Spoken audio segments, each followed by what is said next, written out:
तो नमस्कार दोस्तों। आज दोस्तों एसएससी सीजीएल मेंस के लिए मैंने पहला मॉक टेस्ट दिया था, जो कि टेस्ट रैंकिंग गगन प्रताप सर का ऐप है, इस पे मैंने दिया था। और ये लाइव टेस्ट था जो कि 4 जनवरी से 6 जनवरी तक लाइव हुआ था, और अभी आज शाम तक ये लाइव रहेगा 9 बजे तक। आज इसका रिजल्ट आएगा दोस्तों। तो भाई मैं एक्चुअली एसएससी सीपीओ मेंस की तैयारी कर रहा हूँ, और मैं सीजीएल पे थोड़ा भी फोकस नहीं किया। मैंने सीएचएसएल का भी मेंस केवल सीपीओ के लिए छोड़ दिया। मैं सोच रहा था कि क्या पता कब जो है सीपीओ का एग्ज़ाम हो जाए मेंस का, और मैं अगर सीजीएल या सीएचएसएल में लगूंगा तो मेरा सीपीओ में नुकसान हो जाएगा। और मेरे सीपीओ के प्री में अच्छे नंबर थे, तो मैं सोच रहा था कि केवल सीपीओ ही ध्यान देते हैं। लेकिन दोस्तों हुआ कुछ ऐसा कि अभी तक सीपीओ के मेंस का एग्ज़ाम डेट अनाउंस नहीं हुआ था, और फिर अचानक से जो है 31 तारीख को दिसंबर में मेंस का एग्ज़ाम डेट सीपीओ के अनाउंस किया जाता है, जो कि है आपका 8 मार्च। तो दोस्तों काफ़ी ज़्यादा टाइम मिल गया, तो फिर मुझे बहुत ज़्यादा पछतावा हुआ कि मैं अगर सीजीएल या सीएचएसएल की तैयारी करता तो दोनों का मेंस देने को पा जाता। होता या ना होता वो बात अलग है, लेकिन मैं अपना बेस्ट दे पाता। मैंने आरपीएफ एसआई का भी एग्ज़ाम छोड़ा। तो दोस्तों अभी जो टाइम बचा है 10-11 दिन का, मैं सोच रहा हूँ इसमें कुछ मॉक टेस्ट लगा लिए जाएँ, और मैं वहाँ जाके अपना बेस्ट देने की कोशिश करूँगा। होगा या नहीं होगा वो बात अलग है, नहीं होगा वो मैं भी जान रहा हूँ, क्योंकि सारे मैं कॉन्सेप्ट भूल चुका हूँ। मैं अपने मैथ्स के सारे कॉन्सेप्ट भूल चुका हूँ, सारी जीएस के कॉन्सेप्ट भूल चुका हूँ, रीजनिंग भी प्रैक्टिस छूट गई है।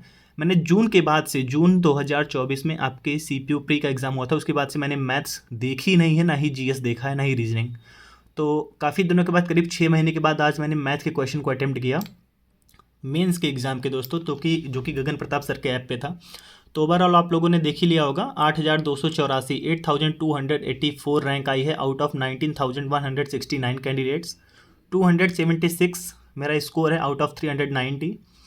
112 क्वेश्चन मैंने अटैम्प्ट किए थे आउट ऑफ 150 क्वेश्चंस, और 86.61% एक्यूरेसी है मेरी। इसके अलावा 56.78 परसेंटाइल है। परसेंटाइल बहुत ख़राब है, बहुत ज़्यादा ख़राब है। अभी मैं आपको बताने वाला हूँ कि इसका लेवल कैसा था, सारी चीज़ें हम दिखाएंगे इसमें।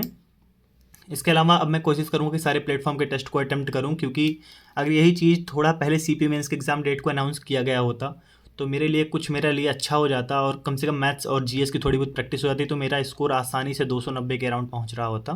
और आप देख रहे हो दोस्तों, इसमें जो कट ऑफ रखी गई है 280 रखी गई है, जबकि मेरा 276, मतलब मेरा कट ऑफ ही क्वालिफाई नहीं हुआ। क्यों? क्योंकि मेरी मैथ्स की प्रैक्टिस छूट गई है, टाइम ज़्यादा मैं ले रहा हूँ। इसके अलावा जीएस एकदम से भूल गया है। तो मैं आपको ओवरऑल दिखाता हूँ किस सेक्शन में मेरे कितने नंबर बने हैं। देखिए, मैथ्स एंड रीजनिंग में मैंने फर्स्ट सेक्शन में मेरे 123 मार्क्स बने हैं।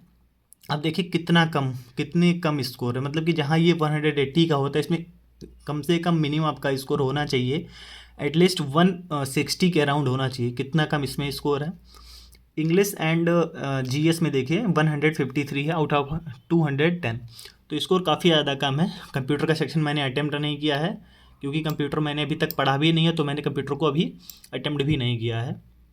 अब देखिए इस तरीके से जो टॉपर है, जो मतलब हाईएस्ट स्कोर जो है वो 379 है।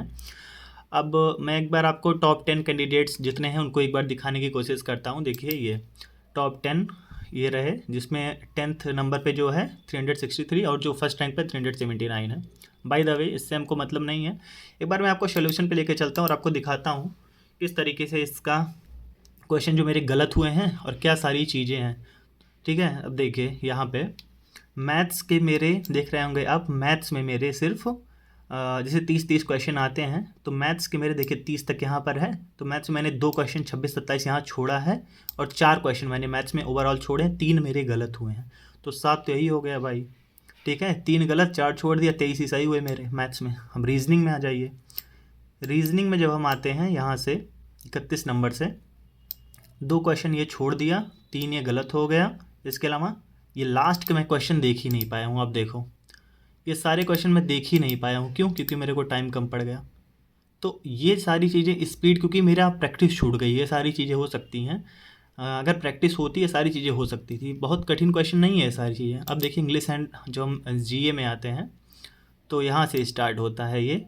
अब देखिए यहाँ से देखो, इंग्लिश एंड जीए में मेरे इंग्लिश में 45 क्वेश्चन आते हैं इंग्लिश में, जिसमें से इंग्लिश में मेरे 1 2 3 और ऊपर देखिए 2 5 क्वेश्चन गलत हुए हैं। इंग्लिश में मेरे जो गलत हुए हैं, देखिए एक ये गलत हुआ है, pull out all the stops, ये एक तरीके का फ्रेज़ है, ये गलत हुआ है, फिक्स होता है ये। एक्सट्रीमली स्ट्रॉन्ग विंड जो पूछा था मैंने, टेम्पेस्ट मार दिया था, जबकि गेल होता है, ये गलत हुआ है। इसके अलावा एक एक क्वेश्चन गलत हुआ है जो है पैराजम्बल का, 2 क्वेश्चन गलत हुए हैं ये दोनों। इसके अलावा अब हम चलते हैं, एक गलत हुआ है 42 नंबर, ये इसमें टोन ऑफ द पैसेज पूछा था, ये गलत हो गया है, तो ये आसान था, गलत हुआ। जीएस में जब हम आते हैं, जीएस में देखिए यहाँ से 46 नंबर से 70 तक है, तो जीएस में मेरे देखिए 4 क्वेश्चन गलत हुए हैं, इसके अलावा 7 क्वेश्चन को मैंने छोड़ा है। तो भाई ये सारी चीज़ें सही हो सकती थी अगर मैंने थोड़ा सा पहले से प्रैक्टिस स्टार्ट की होती, अगर ये डेट सीपीओ के पहले आ गई होती। कंप्यूटर के सेक्शन में मैंने अटेम्प्ट नहीं किया भाई। तो देखिए मैं एक चीज़ इसमें आपको बताता हूँ, ये जो पेपर का लेवल है इसके ना बिल्कुल डिफ़िकल्ट नहीं है, इजी टू मॉडरेट बोल सकते हो, जिसमें आपके मैथ्स और रीजनिंग वाला सेक्शन काफ़ी ज़्यादा इजी है। दूसरी चीज़, जो आपका सेक्शन है इंग्लिश वाला, ये थोड़ा सा कंपेरेटिवली आप हार्ड टू मतलब मॉडरेट टू हार्ड इसको बोल सकते हो, इंग्लिश केवल। बाकी आपका चाहे मैथ्स हो गया, चाहे रीजनिंग, चाहे जीएस, ये सभी इजी ही हैं भाई। तो ये प्रैक्टिस की वजह से मेरी सारी चीज़ें ख़राब हो गई हैं। अगर ये प्रैक्टिस मेरी अच्छी होती या फिर 1 महीने पहले से मैं प्रैक्टिस कर रहा होता तो आसानी से मैं कट ऑफ क्लियर कर जाता, 290 प्लस स्कोर इसमें बनता भाई। मैंने आपको दिखाया कि रीजनिंग में मेरे जो क्वेश्चन छूटे हैं, मैथ्स में जो क्वेश्चन छूटे हैं, जिनको मैं अटेम्प्ट नहीं कर पाया टाइम की वजह से, या फिर जो गलत हुए हैं, वो सारी चीज़ें प्रैक्टिस की वजह से हुई हैं। फिर भी कोशिश यही रहेगी कि कम से कम अभी 18 तारीख को जैसे एग्ज़ाम है, तो मैं कम से कम 8, 9, 10 मॉक टेस्ट अटेम्प्ट कर लूँ उसके पहले पहले, तो थोड़ी सी हो सकता है एफिशिएंसी मेरे अंदर आ जाए। फिर भी एग्ज़ाम निकलना बहुत मुश्किल है, बहुत मतलब बिल्कुल नामुमकिन है, मैं जान रहा हूँ इस चीज़ को। और ये सारी चीज़ें केवल सीपीओ पे टाइम ज़्यादा देने की वजह से और सीपीओ की दगाबाजी की वजह से हुई है। लास्ट ईयर सीपीओ की वैकेंसी जितनी फास्ट तरीके से फाइनल हुई थी, इस बार बहुत लेट हो गया। तो सारी चीज़ें भाई पता नहीं, कुछ समझ में नहीं आ रहा है अब क्या किया जाए। मैंने सीएचएसएल छोड़ दिया, मेन सीजीएल छोड़ दिया, सीजीएल की तैयारी नहीं की, आरपीएफएसआई छोड़ दिया, कई सारे एग्जाम्स मैंने स्किप किए भाई। तो ये रहा कुछ। आप लोगों के कितने स्कोर बने हैं इस पर्टिकुलर मॉक टेस्ट में? 19,000 लोगों ने दिया है, तो आप लोग ज़रूर बताइएगा। क्या मैं कुछ स्कोर भी बढ़ा सकता हूँ मेंस के एग्ज़ाम तक? आप लोग कमेंट सेक्शन में जरूर लिखिएगा। चैनल पर जितने भाई नए होंगे सब्सक्राइब जरूर कर लीजिएगा, वीडियो को शेयर करिए अपने दोस्तों तक, और कमेंट सेक्शन में अपनी राय जरूर लिखिएगा। धन्यवाद।